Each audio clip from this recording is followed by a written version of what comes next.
सुश्री इकरा चौधरी जी, please आप बोलिएगा। धन्यवाद सभापति जी। मैं सबसे पहले दाद देना चाहती हूँ इस बिल के टाइमिंग की कि अभी ईद की रौनक बुझी भी नहीं थी और हमारी जड़ों पर एक नया फरमान लाया गया। पहले उत्तर प्रदेश में मुसलमानों को नमाज पढ़ने पर रोक लगाई और फिर सौगात में ये बिल लाया गया। निसार में तेरी गलियों पे है वतन, जहाँ चली है रिवाजो गैर कि कोई ना सर उठाकर चल सके। मैं सभापति जी आपको ये बताना चाहती हूँ कि ईद के मौके पर एक विधवा महिला अपनी लड़की के साथ मेरे पास आई और उसने बताया कि वह एक वक्फ की प्रॉपर्टी में रहती है, वही उसके सर पर छत का काम भी करती है और उसकी रोजी रोटी भी वहीं से आती है। वो इस बिल को लेकर इतनी फिक्रमंद थी कि कहीं उससे वो उसकी संपत्ति ना छीन ली जाए। वो अकेली एक ऐसी महिला नहीं है, ऐसे लाखों लोग हैं जो वक्फ की गरीब महिलाएं जो वक्फ की संपत्ति से अपना रोजगार चला रहे हैं। और ये जो वक्फ बाय यूजर क्लॉज के हटाने से लाखों वक्फ की जायदाद अपना स्टेटस खो देंगी और लाखों लोग इसी तरीके के लोग सड़कों पर आ जाएंगे।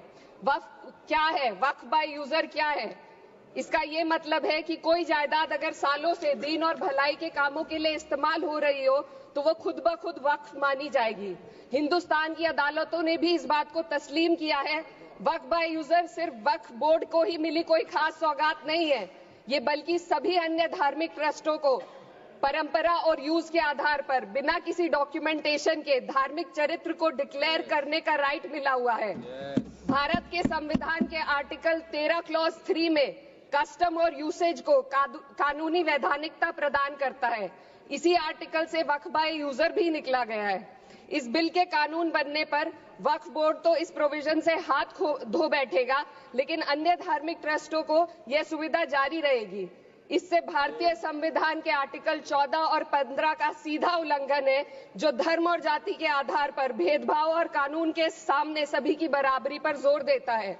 मैं इसके साथ ये भी कहना चाहती हूँ कि सत्ता के लोग जो एक दूसरे की पीठ थपथपा रहे हैं कि वक्फ बाय यूजर का जो अमेंडमेंट इन्होंने दिया उसको एक्सेप्ट कर लिया गया है, लेकिन इनकी शरारत यह है कि उसके साथ ही एक ऐसा प्रोवाइजो इसमें शामिल किया गया जिसके आधार पर यह कहा गया है कि अगर कोई भी वक्फ की संपत्ति विवादित हो तो वो अपना वक्फ स्टेटस खो देगी।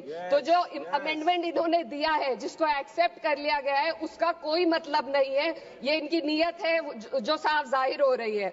सोने पर सुहागा एक काम और किया है, सरकार ने वक्फ की कानून के सेक्शन 107 को हटाकर लिमिटेशन एक्ट में 12 साल तक ही किसी के खिलाफ अदालत में जाने का प्रोविजन है।